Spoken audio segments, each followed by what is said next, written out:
Hello everyone, welcome to Learning Twist. तो यह है क्लास 7 एसएसटी का चैप्टर नंबर 3। ठीक है, दिल्ली हिस्ट्री का चैप्टर है, दिल्ली 12 टू 15 सेंचुरी। ठीक है, तो चलिए इसको शुरू कर लेते हैं। Okay, In chapter 2, we saw that regions like the Kaveri Delta became the center of the large kingdoms. हमने चैप्टर 2 में देखा, चैप्टर 2 हमने पढ़ा था ना, तो उसमें हमने देखा था कि जो कावेरी डेल्टा था वो बड़े बड़े जो किंगडम्स थे उनके सेंटर में था। मतलब कावेरी डेल्टा को उन्होंने सबने उसके चारों तरफ उनके जो राज्य थे, क्योंकि कावेरी डेल्टा जो था उधर वाला जो एरिया था वो बहुत ज़्यादा उपजाऊ था, वहाँ की जो लैंड थी वो बहुत ज़्यादा फर्टाइल थी, तो सब चाहते थे कि यहाँ पर पानी की भी सुविधा है, सब कुछ है। तो वो जो राज्य थे उन्होंने बड़े बड़े राज्य उसके आसपास ना बसा लिए थे। Did you notice that there was no mention of a kingdom with Delhi as its capital. तो क्या आपने नोटिस किया, वहाँ पर कोई ऐसा राज्य नहीं था जिसने दिल्ली को अपनी राजधानी बनाया हो। That was because Delhi became an important city only in the 12th century. और ये सब इसलिए क्योंकि इसीलिए दिल्ली जो थी वो इम्पोर्टेंट शहर बनी कब, 12वीं शताब्दी में। ठीक है, that was because Delhi became an important city only in the 12th century, इसीलिए वो 12th सेंचुरी में इंपॉर्टेंट सिटी बनी। उससे पहले उसकी तरफ किसी का ध्यान ही नहीं गया था। Take a look at table 1 को हम देखेंगे। Delhi first became the capital of the kingdom under the Tomar Rajput. जो दिल्ली थी वो सबसे पहले जो कौन से राज्य की बनी, तोमर राजपूत की राजधानी बनी। Who were defeated in the middle of the 12th century by the Chauhans, जिसको मिडिल सेंचुरी में 12th सेंचुरी के मिडिल में बीच में जो है चौहान्स ने हरा दिया था। ऑल्सो रेफर टू एज चमानास बोलते थे उनको, ऑफ अजमेर। जो अजमेर के चौहान थे उन्होंने उनको हरा दिया था। It was under the Tomars and Chauhans that Delhi became an important commercial centre. तो क्या था, तोमर्स और चौहान के नीचे जो दिल्ली जो थी एक बहुत बड़ा कमर्शियल सेंटर बन गई थी।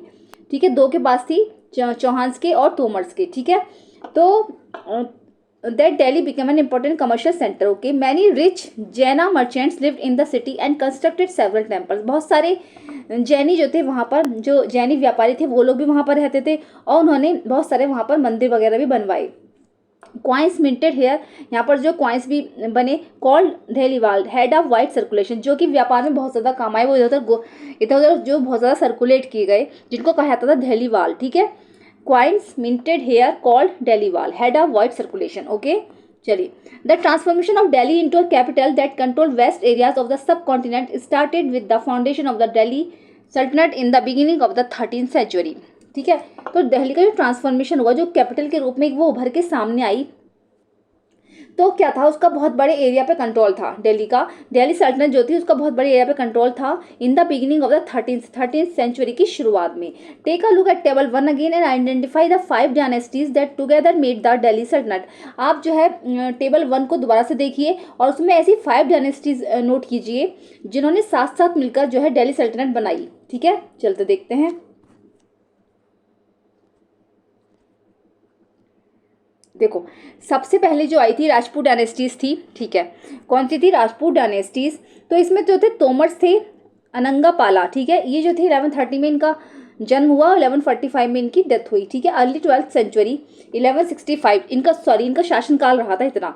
ठीक है, चौहान पृथ्वीराज चौहान आए फिर 1175 से 1192 तक। ठीक है, फिर अर्ली टर्किश रूलर्स। ओके, ये रहे।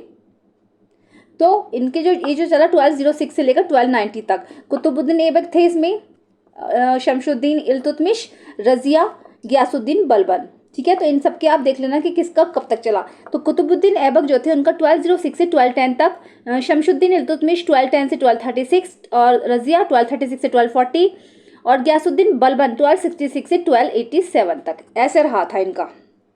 अब हमें ये देखना है कि वो 5 डायनेस्टीज कौन सी हैं, है ना।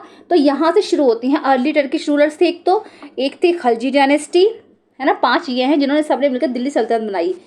Tughlaq dynasty, okay, Syed dynasty और फिर है लास्ट में लोधी डायनेस्टी। ठीक है, तो इन सबके जो रूलर्स थे वो कौन कौन से थे, इनका मैं बता चुकी हूँ। अर्ली टर्किश रूलर्स का खिलजी का है जलालुद्दीन खिलजी 1290 से 1296 और अलाउद्दीन खिलजी 1296 से 1316। तुगलक डायनेस्टी में कौन कौन आए, गयासुद्दीन तुगलक 1320 से 1324, मोहम्मद तुगलक का 1324 से 1351 तक रहे थे ये। फिरोज शाह तुगलक 1351 से 1388 तक रहे।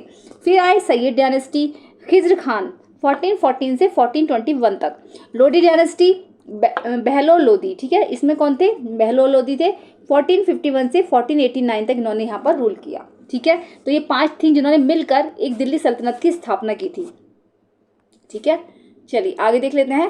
The Delhi Sultanate built many cities in the area that we know as Delhi. तो दिल्ली सल्तनत ने वहाँ पर बहुत सारे एरियाज बनाए थे जिसको आज हम दिल्ली के नाम से जानते हैं। Look at the map 1 and locate Delhi, Kuhna, Siri and Jahana, हाँ जहांपनाह, ठीक है। तो इसको हम लोकेट करेंगे, ओके, ये रहा दिल्ली, कोहाना, ठीक है, जहांपनाह, ठीक है। तो ऐसे बहुत सारी जगह हैं वहाँ पर, फिरोज शाह कोटला, फिरोज़ाबाद, ये सब, कुतुब मीनार है यहाँ पर, हौस सुल्तानी, ठीक है। तो ये सारे दिल्ली में है। तो इतना सारा जो एरिया था, देखो इतना सारा जो एरिया था, इधर सारा ये इधर ये जो बीच में बह रही है ये यमुना रिवर है, ठीक है, बीच से यमुना रिवर जा रही है। कितना सारा जो एरिया था इन्होंने अपने कवर कर रखा था, ठीक है। चलिए अब आगे देख लेते हैं, ये मैंने बता ही दिया है आपको।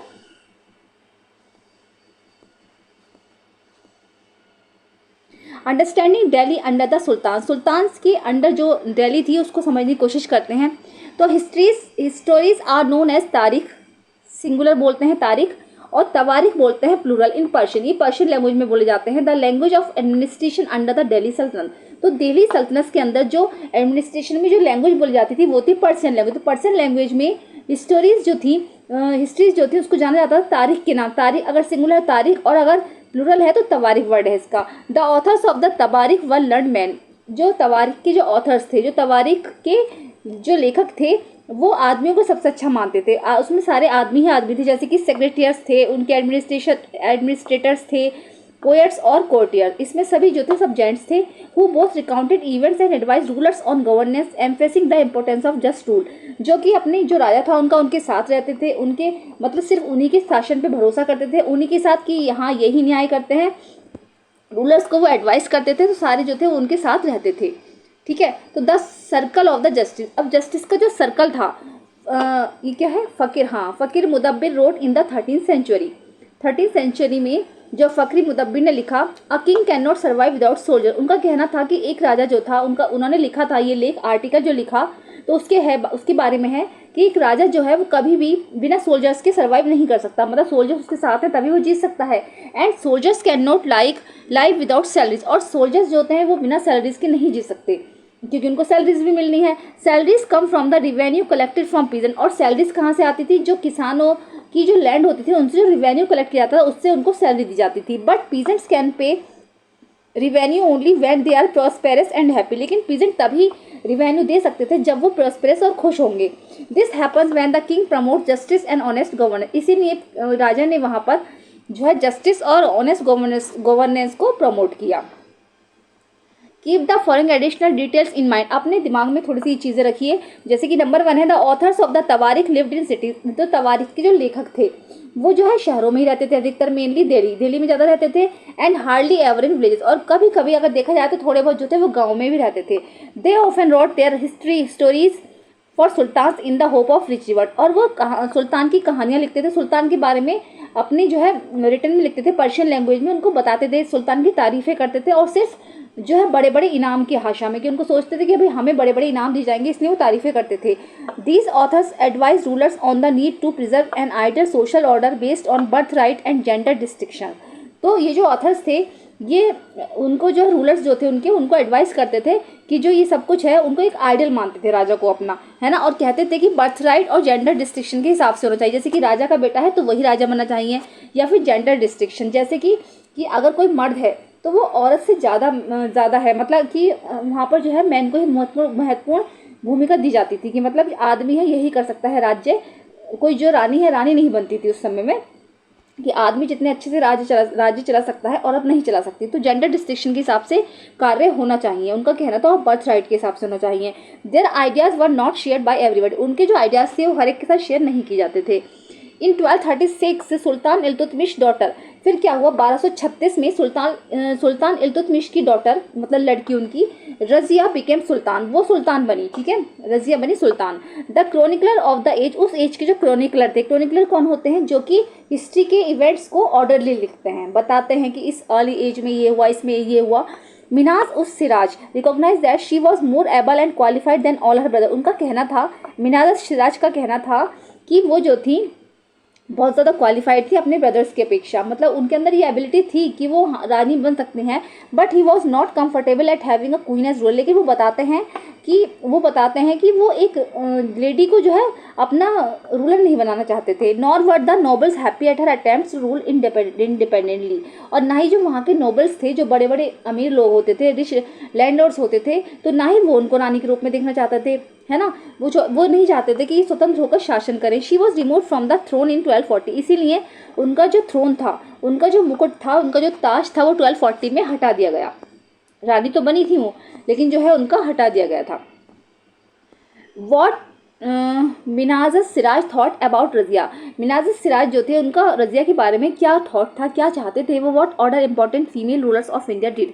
और वो क्या बताते हैं कि जो फीमेल रूलर्स होती थी इंडिया में उस समय में, तो क्या इंपॉर्टेंट था उनके लिए। Minhaj Siraj thought that the queen's rule went against the ideal social order created by the God.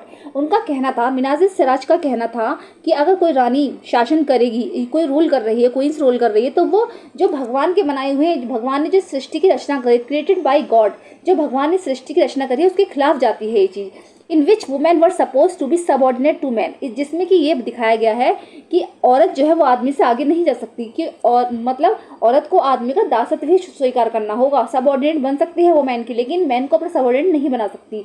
He therefore asked in the register of God's creation. उन्होंने ये भी कहा कि गॉड्स क्रिएशन के रजिस्टर में, since her account did not fall under the column of man, की उन्होंने कहा कि वहाँ पर सिर्फ जो है आदमियों का ही कॉलम है। How did she gain from all over her excellent qualities. वहाँ पर जो है औरत का कोई कॉलम ही नहीं है, चाहे उसके अंदर कितनी भी एक्सीलेंट क्वालिटीज़ क्यों ना हो, मतलब एक आदमी ही वहाँ का जो है रूलर बन सकता है।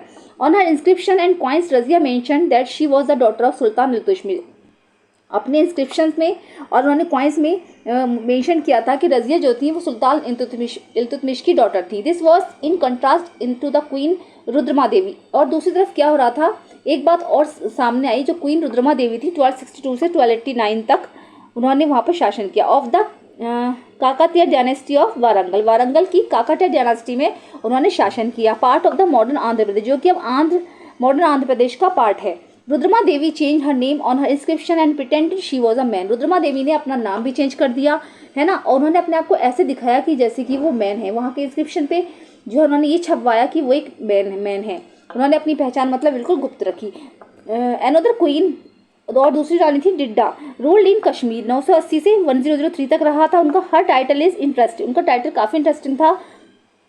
इट कम्स फ्रॉम दीदी और एल्डर सिस्टर। उनको दीदी और एल्डर सिस्टर के नाम से कहा जाता था। And obviously affectionate term given to a love ruler by her subject. और बल्कि उन्होंने भी बहुत अच्छा शासन किया, वो भी जाना पहचाना एक चेहरा बन गई थी उस समय में। लेकिन ये सब जो थी लेडीज़ थी और इन्होंने अपनी पहचान किसी न किसी तरीके से वहाँ पर छुपाई थी। ठीक है, चलिए okay. A closer look administration under the Khaljis and Tughlaqs. चलिए ये नेक्स्ट टॉपिक जो है हम दूसरी वीडियो में कर लेंगे, ठीक है। वीडियो नहीं तो बहुत लंबी हो जाएगी। चलिए, तो कैसी लगी है वीडियो ज़रूर बताइएगा। अगर पसंद आई तो उसको लाइक करिए। चैनल में फर्स्ट टाइम विजिट करें तो प्लीज़ सब्सक्राइब करिए, साथ में बेल आइकन भी प्रेस करिए। मिलते हैं नेक्स्ट वीडियो में। Thank you so much.